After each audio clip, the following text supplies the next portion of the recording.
विदाई। 7 फेरों के बाद अब संगीता की विदाई की रस्म भी संपन्न हो गई थी।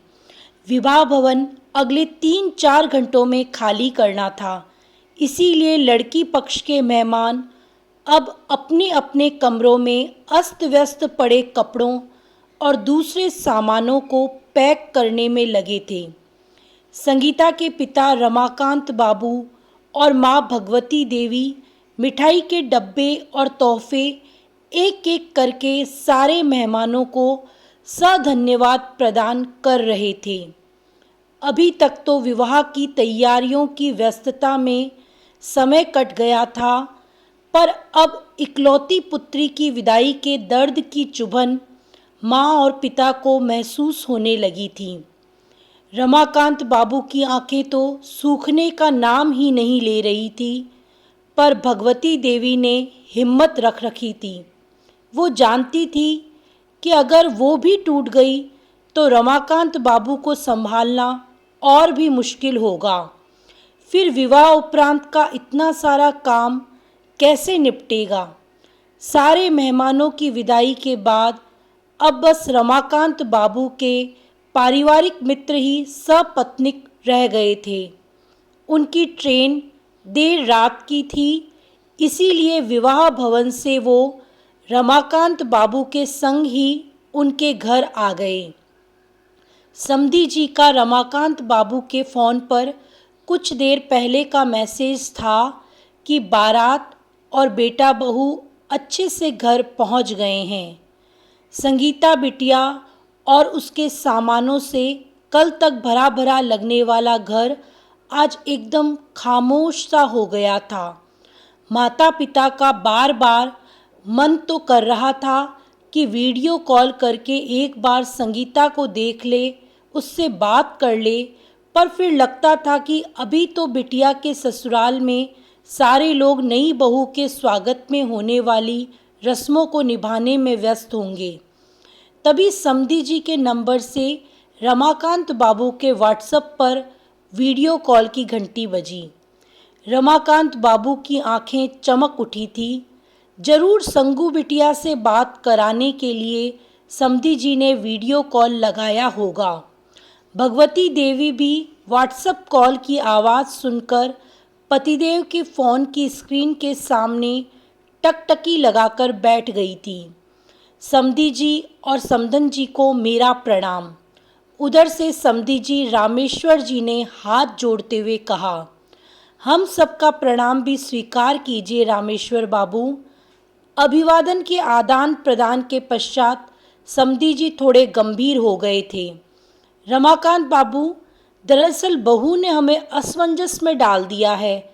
उसने मुंह दिखाई में जो मांगा है उसे लेकर हम कोई निर्णय नहीं ले पा रहे हैं। रामेश्वर जी की बातों ने रमाकांत बाबू और उनकी पत्नी को अचानक से बेहद चिंतित कर दिया था। संगीता जैसी समझदार लड़की आखिर ऐसा क्या मांग बैठी थी।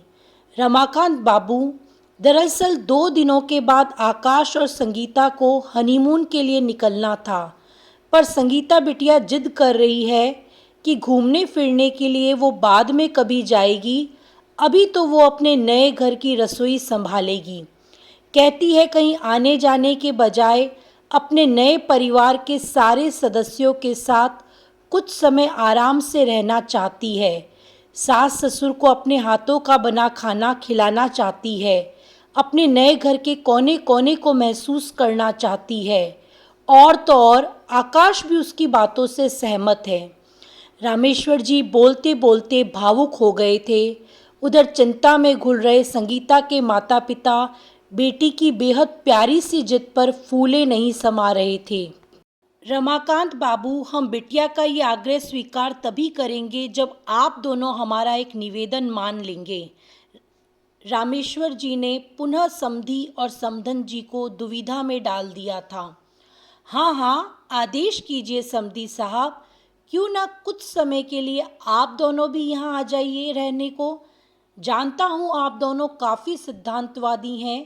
बिटिया के ससुराल का पानी भी पीना स्वीकार नहीं है आप दोनों को, पर आप समधी समधन की बजाय हमारे पारिवारिक मित्र के रूप में तो आ ही सकते हैं ना। फिर भी आप दोनों का मन ना माने तो मुझे यहाँ रहने के बदले 1 रुपए का एक सिक्का दे दीजिएगा। रामेश्वर जी की बातों का कोई जवाब रमाकांत को नहीं सूझ रहा था। सामने स्क्रीन पर अब समधन जी और दामाद जी भी नजर आने लगे थे। दोनों जैसे बस बेसब्री से हाँ की आस देख रहे हों। बस पापा, अब कुछ मत सोचिए। दामाद आकाश की यह आवाज़ थी जिसे चाह कर भी रमाकांत बाबू और भगवती देवी ना नहीं कर सके थे।